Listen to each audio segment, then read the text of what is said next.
is officially the weekend. Welcome to Keeping It Real with KC. I am your host, KC Phoenix, and this is a wacky news weekend. I told you guys that I would find some articles to read this wacky news weekend, and the two articles I found are about chicken, because I love chicken. As those who listen to my podcast already know, I love chicken. All right. And, well, two things. Before I go any further, KIRWKC.com, main podcasting platform, KIRWKC on Twitter, on Instagram, Facebook.com/KIRWKC. If you are watching this on YouTube or Dailymotion, don't forget to hit the subscribe button followed by notification bell. That will let you know when I upload new videos. And then the second thing is, look. This is what I usually eat every morning. One of two things. I usually eat a pack of tuna. It's usually the low sodium albacore white tuna or whatever it's called. And then I eat this, which, as for those who are not watching, I'm about to describe it, is like a parfait pretty much in a mug, in a clear mug.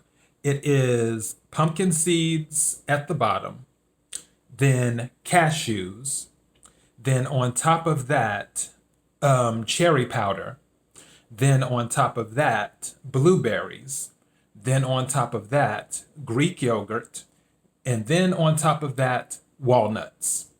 That's usually what I eat every morning for breakfast. And I'm about to add more stuff to it because I'm attempting to gain back the weight I lost during the mono. And I have a high metabolism, which isn't necessarily a bad thing. But yeah, this is what I usually eat every morning, and it's so good. So I have this. So I will be eating this possibly during parts of this video like now. Okay. So I had to take a bite of that. All right. So here we go.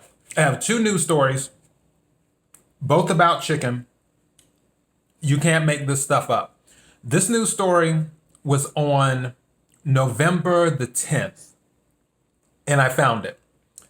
The title of the news story is Men Banned from Yellowstone Over Chicken.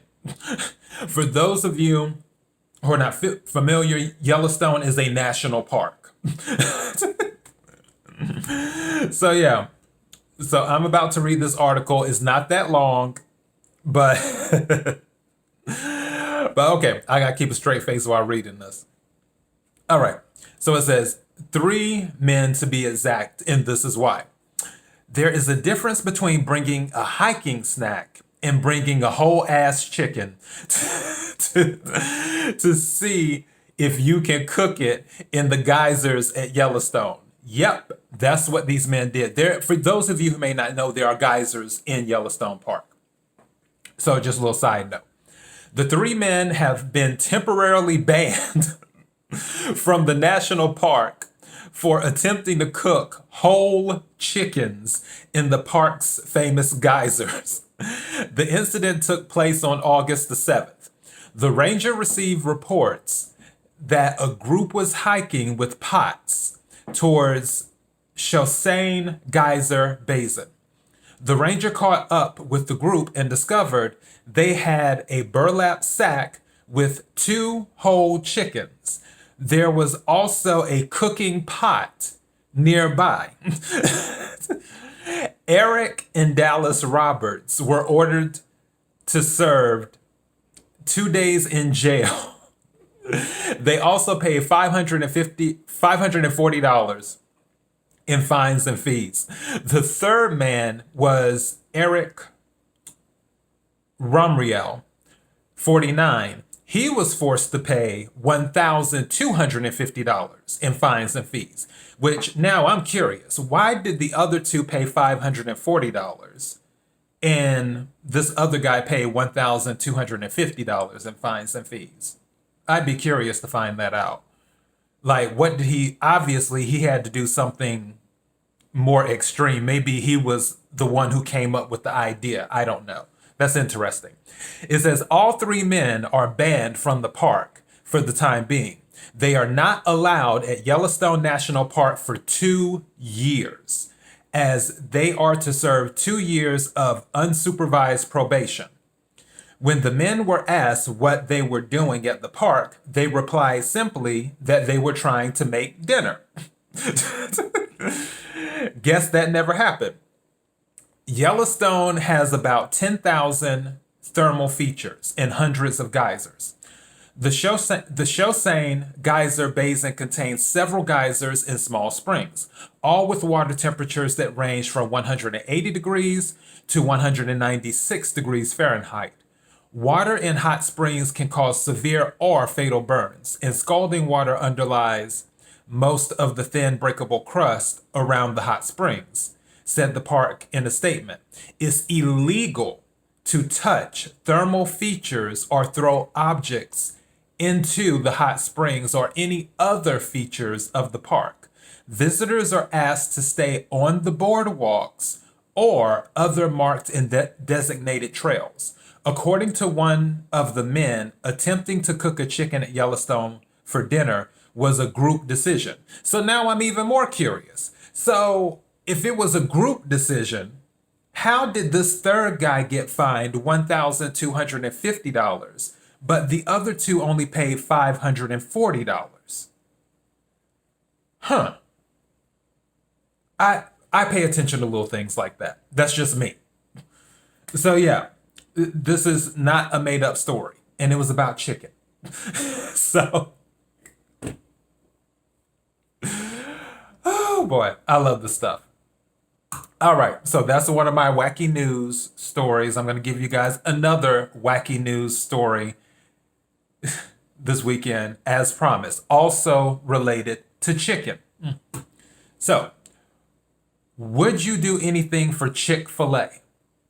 Before I go into this, and I know I'm about to have some people go in on me, but that's okay. I'll just go ahead. You know, I call things, if that's the way I feel, that's the way I feel. I feel Chick-fil-A is overrated. The best thing about Chick-fil-A is their customer service, in my opinion. I've tasted better chicken sandwiches from other places. You need to check out Zaxby's. Zaxby's chicken sandwiches are on point. If you have a Zaxby's in your area. They don't have one. I don't think they have a Zaxby's here in Los Angeles. But yeah, Zaxby's chicken sandwiches, they're on point. And I'm not saying Chick-fil-A sandwiches are bad. I'm just saying they're overrated. Where everyone makes it seem like Chick-fil-A's sandwiches are the sandwiches to beat. And there are plenty of other sandwiches out there that are just as good, if not better, than Chick-fil-A. But when it comes to customer service, Chick-fil-A has everyone beat. Chick-fil-A's customer service is on point. Also, their mixed fruit, that's what I used to go for. When I was on the East Coast, when I went to Chick-fil-A, I went for the mixed fruit because it was so fresh. I like fresh fruit. That's why I love Publix. That's why Publix has the best subs. For those of you who have a Publix in your area, if you haven't had a Publix sub, check out a Publix sub sometime. Publix has the best subs, period. Everyone always tells me like, oh no, this sub is going to taste better. And I'm here in Los Angeles. We have restaurants on top of restaurants on top of restaurants. And every restaurant, even if subs are their specialty, I've tried them. They have still not come close to Publix subs. And the reason Publix subs are so good is because their ingredients are ridiculously fresh. It's like they just finished picking them out the garden, type fresh. And everything is on point when it comes to a Publix sub. But I digress. Anyways, let me get to this story. All right, so title of the story. Would you do anything for Chick-fil-A? Because this lady would and did. And this was also a November 10th story. We get it. Chick-fil-A is delicious. We want to eat it all the time, whether it's for their delicious breakfast, their new mac and cheese, or their delicious chicken sandwich. If we pass one on a Sun. Oh yeah, you know what? And I know people are like, KC, will you just read the damn story? Hold on, I got to get this off my chest too. You know what other place has better chicken than Chick-fil-A? Bojangles. Period. When it comes to breakfast, no one can touch Bojangles and no one can touch Hardee's, which over here is not Hardee's, it's Carl Jr.'s. So, but yeah, but if I had to choose between one of the two, between Bojangles and Carl's Jr., it would be Bojangles, period. Bojangles has the best breakfast and they have the better chicken and better chicken sandwiches. So I just had to throw that out there. But let me get back to this article. Okay. Anyways, so if we pass one on Sunday, we're sad they're closed. We wanted to go. Well, this lady loves Chick-fil-A. She loves it so much that she was willing to lie about who she was and then proceeded to demand free food all over her false identity. Yikes. Kimberly George Ragsdale from Dallas, Georgia, was arrested after attempting to convince restaurant workers that she was an FBI agent.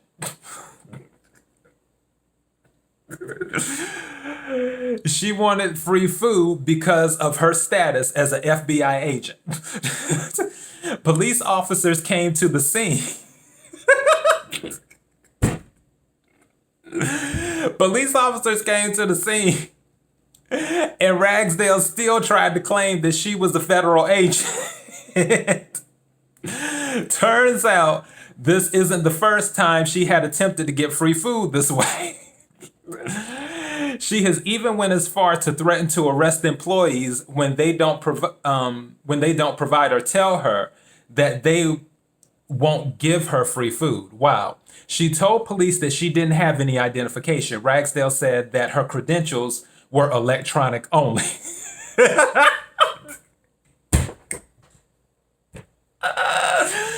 The police ultimately put her in handcuffs and arrested her. Okay, I gotta get through this. She started to talk into her shirt radio, reporting.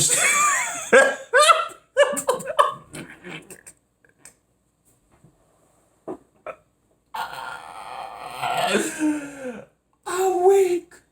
I'm weak. Okay.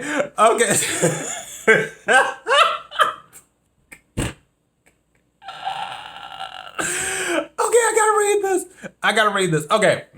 She started to talk into her shirt radio, reporting that she had been arrested.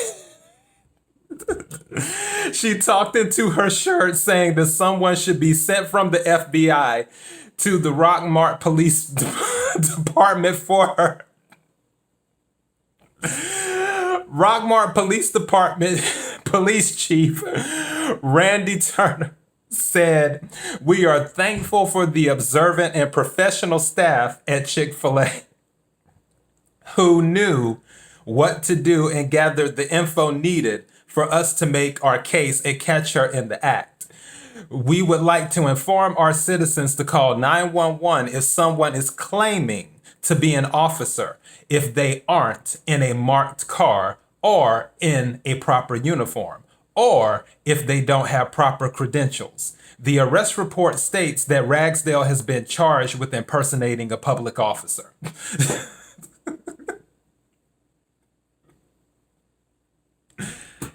Is Chick-fil-A that serious? Is Chick-fil-A really that serious? Okay, all right. She stuck true to it. She talked into her radio in her shirt. Okay, we gonna go with that.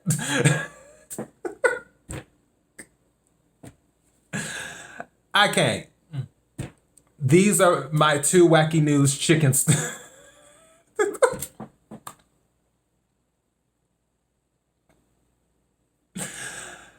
The radio comment is what's sending me right now. Talking into their shirt. Like they have a radio in their shirt. Telling the FBI they've been arrested. That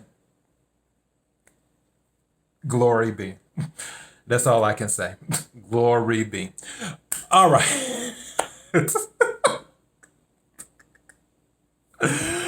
KIRWKC.com, main podcasting.